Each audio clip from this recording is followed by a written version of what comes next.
mais je rêve là, j'hallucine. Eh oh, t'es pas en vacances là? Oh, l'école est pas finie, hein, t'as un chantier à terminer.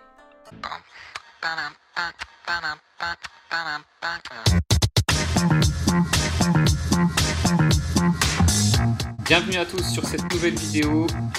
On en est à l'étape 3. Si vous n'avez pas regardé les 2 premiers épisodes, je vous invite fortement à le faire. Ne grillez pas les étapes.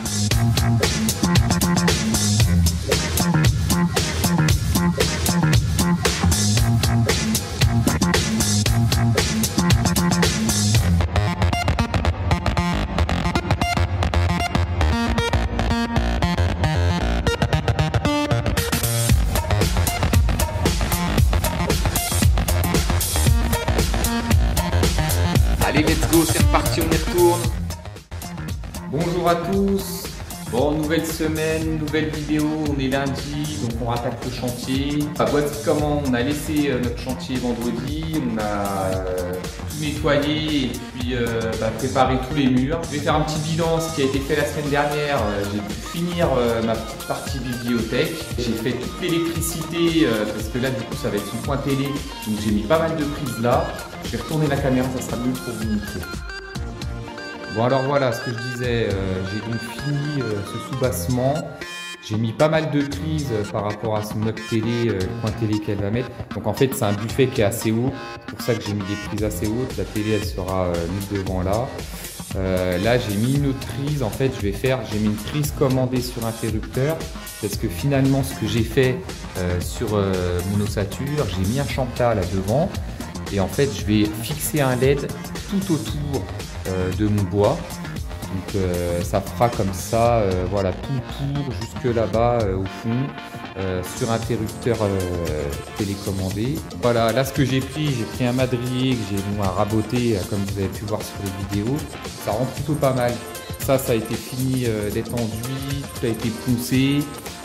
Les plafonds là-haut ont tout été repris et poncés. Le petit coin frigo là qu'on a refait, pareil. C'est prêt, donc le papier à poser. Finalement, toutes les baguettes, on va tout peindre en gris, ça va donner un petit cachet plutôt sympa.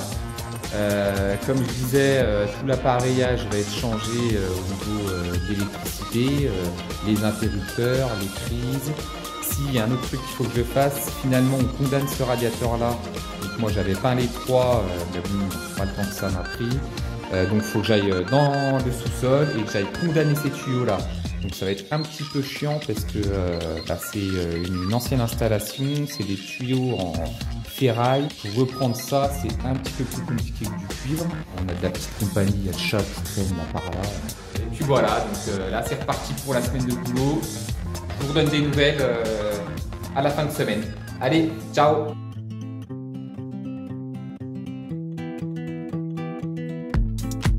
Allez, c'est reparti. Bon, là, ce que je vais faire, je vais attaquer à mettre de la pâte à bois partout dans les trous que j'ai fait. Alors là, c'est du simple bois standard, donc n'importe quelle grande surface. Moi, je préconise vraiment de prendre une pâte à bois avec durcisseur. Ça permet vraiment de travailler beaucoup plus vite. Le temps de prise est beaucoup plus rapide, ce qui permet de pas trop attendre pour pouvoir poncer derrière. Voilà, faites bien un mélange homogène et après, utilisez-le rapidement parce que ça tire vraiment très vite.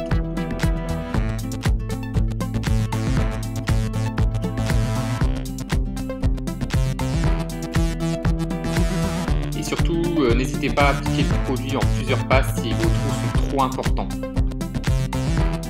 Et voilà, après quelques minutes, je peux déjà commencer à poncer. Dans un premier temps, je pose d'abord un primaire d'accroche de peinture spéciale bois.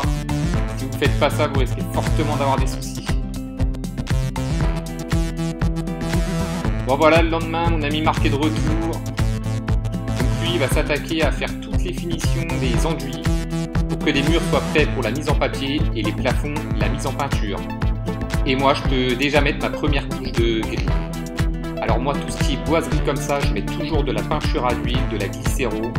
C'est de la peinture très solide et très résistante à long terme, surtout dans les endroits où on a tendance à poser les mains dessus.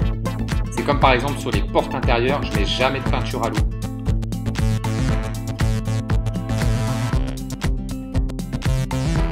Bon alors étape suivante, c'est la pose du papier. Donc là, la cliente a choisi un papier à peindre. Comme vous pouvez voir, Marc il prépare tous ses laits d'avance. Alors petite astuce, faire un tout petit repère en haut de vos laits. Vous tracez juste une petite flèche au crayon de papier très léger et au moins vous ne vous trompez pas, vous posez vos laits toujours dans le même sens. Moi ce que je fais, je ponce tous les murs avant que Marc arrive et surtout je lessive bien. Je me répète, mais travailler le plus proprement possible, c'est vraiment important et tellement plus agréable et surtout ça se ressent sur le résultat final. Quand vous faites des préparations de murs, n'hésitez surtout pas à prendre un phare et diriger la lumière rasante contre le mur ou le plafond et comme ça vous pouvez voir un maximum les défauts.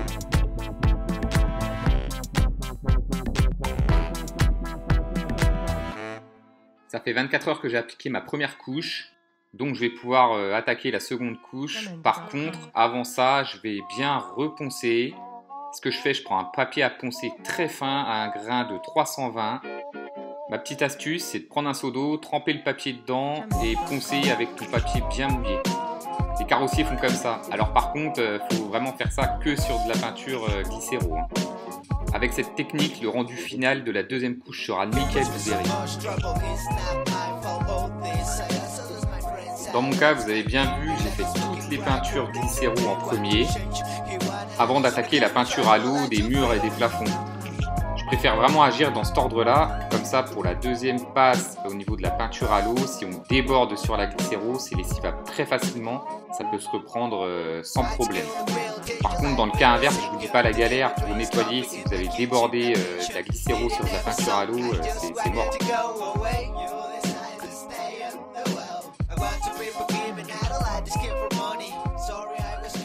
On va pouvoir attaquer la peinture des murs, le papier a été collé partout par Marc. D'ailleurs, il s'est fait une bonne petite lardasse là dans la main parce qu'il gère pas, il a voulu aller trop vite. Non, c'est pas vrai, c'est des choses qui arrivent, il faut faire attention.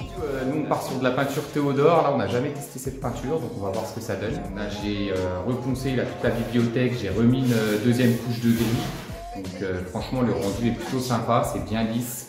Donc c'est cool. Le couloir, on a fini. Là, j'ai fait toutes les visseries pareil en gris. Et puis les portes, j'ai remis en glycéro blanche. Donc voilà le rendu. C'est plutôt sympa. La cliente est très contente. Ça fait vraiment bien lisse. On voit plus trop l'aspect du bois.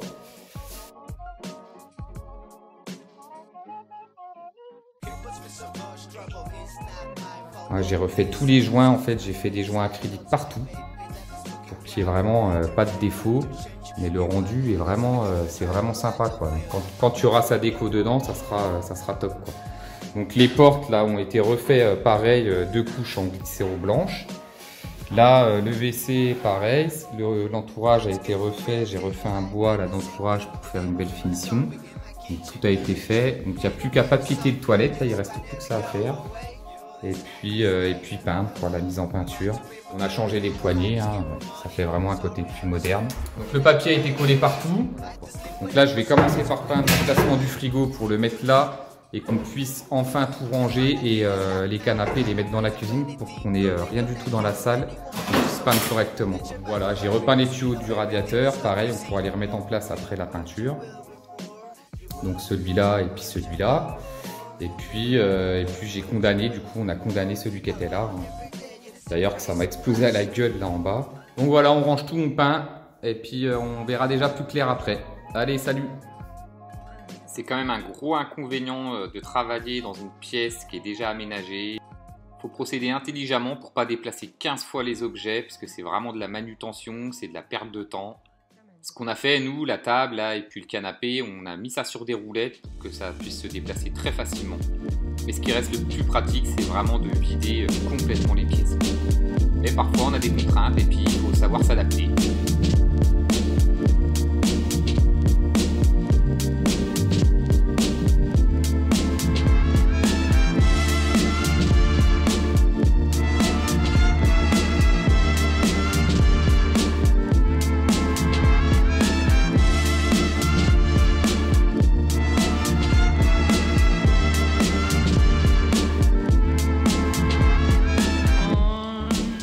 Qu'est-ce que je peux vous dire pour cette phase peinture? Alors d'abord c'est de mettre une bonne dose de peinture. croisez vos passes et puis la dernière passe, il faut la faire dans le sens de la lumière ou de la pièce. Évitez de trop tirer votre peinture, sinon ça risque de faire des défauts, voire des manques. En fait, à chaque coup de rouleau, rien qu'au bruit, vous pouvez voir si vous avez assez de peinture ou pas. Bon voilà, c'est pas une phase très passionnante la peinture, mais il faut toujours savoir apprécier ce qu'on fait.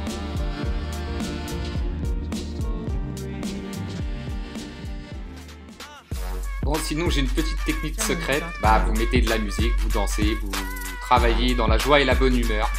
Et je vous garantis que ça change vraiment vos journées. Ça. Bon, pas trop longtemps quand même, il faut penser à bosser, hein, évidemment. Et voilà, ça y est, c'était les derniers coups de rouleau. Donc c'est une étape qui se termine. On va pouvoir passer à autre chose. Et là, la prochaine étape, ça va être la pose de la pierre au sol. Faut penser à bien nettoyer votre chantier après chaque fin d'étape. C'est mieux de repartir sur de bonnes bases. Donc Marc applique un accrocheur au sol pour pouvoir poser la pierre. Ça, c'est impératif pour que la colle accroche bien. Bon, il y a une chose que je ne vous ai pas montré, c'est toute la reprise de l'électricité, de l'installation. Donc j'ai fait des reprises au niveau du sous-sol, surtout au niveau des combles, parce que tout est redistribué par-dessus. On a aussi repassé une VMC dans les anciens conduits, la cheminée là, qui ne servait plus. Et j'ai réisolé tous les combles, j'ai remis de la laine de 260 parce que bon, avant c'était très mal isolé ces maisons-là. Donc voilà le petit point de tout ce que j'ai fait depuis le départ. Encore une semaine découlée. Bon, j'espère que ce format de vidéo vous plaît. Si vous avez la moindre question, n'hésitez pas, dites-moi ce que vous en pensez. Surtout, n'oubliez pas de vous abonner si ça vous plaît pour ne rien rater. Et je vous dis à très bientôt pour conclure cette petite série de vidéos. D'ici là, prenez soin de vous. Ciao!